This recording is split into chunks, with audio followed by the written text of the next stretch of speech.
Assalamu alaikum, everybody. Peace be upon you. Thank you so much for coming out tonight.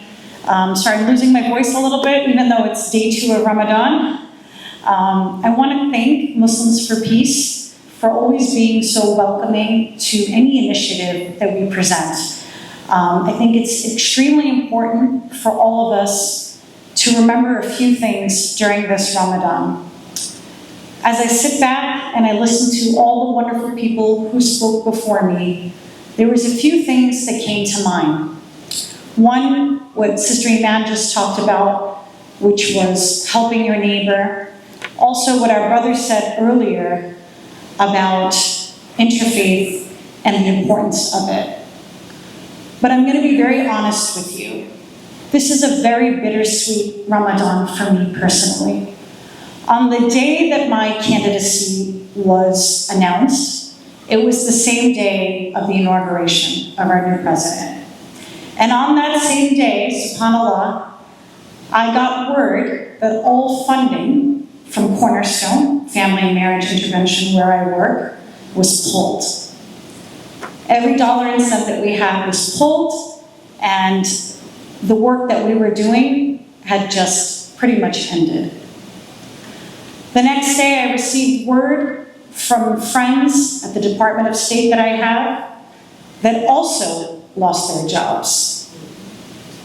Then I received phone calls from the Afghan refugee population that I work with that were told that their public benefits were suspended.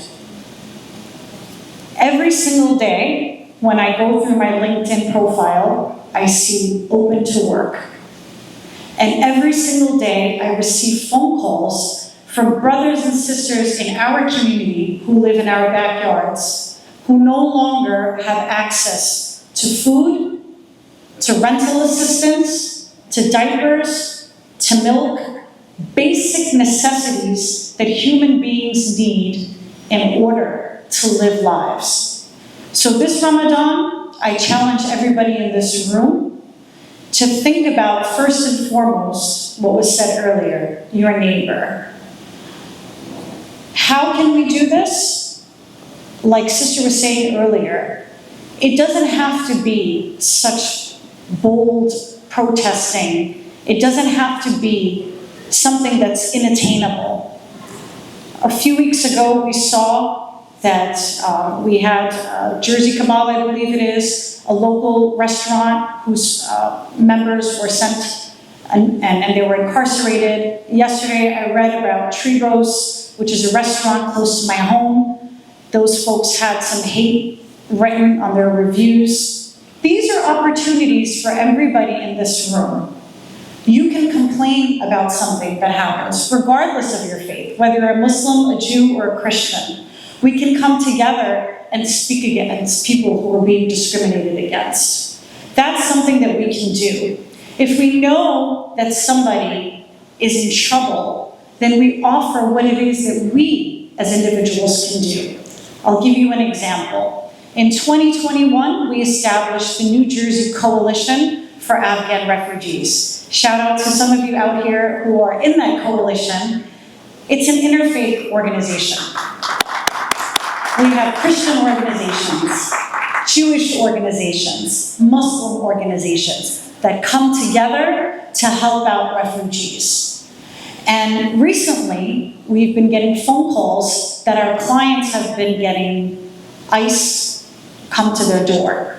So what have we been doing? Each one of us has been helping in different ways. If there's somebody, for example, I work in the asylum world, I work with attorneys on asylum cases. I will call the client up and say, listen, I need you to carry your USCIS receipt in your back pocket, make sure that your parents are picking up their children from the bus stops. These are simple, attainable ways that we can promote social justice. Each and every person in this room has a talent and has something. Some of us are organizers. Some of us are mobilizers, but some of us are moms who can be a mom to a child in need. Some of us can prepare a meal for somebody that we know doesn't have at this time. And, you know, originally when I was thinking to talk to you guys today, I had a whole list of things. And I said to myself as I was walking up here, Muslim representation does matter. And it is true that there is a bunch of us in this room who are running for office. But what's more important than that is to look at those people and their track records. What have they done for the Muslim community? For the Christian community, for the Jewish, for the Buddhist, for the Hindu, any religious community that's out there. What have they done to serve that community? Many people can talk the talk, but who can actually walk the walk? How many of us know people in this room who've spent over 20 years working to make sure that our community has what it needs?